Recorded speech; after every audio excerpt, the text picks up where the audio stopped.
Yikes, this cap has suffered. Look at that.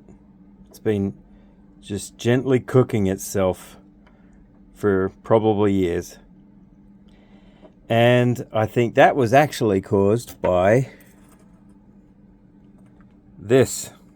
This was the connector from the power transformer to the main board, and being IDC and probably not the greatest, after 20 years of service, this amp started crackling, and I'm thinking the high resistance of the filament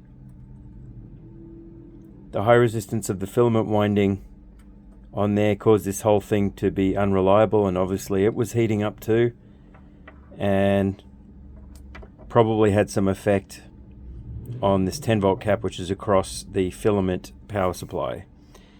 Both are crapped out and need replacing.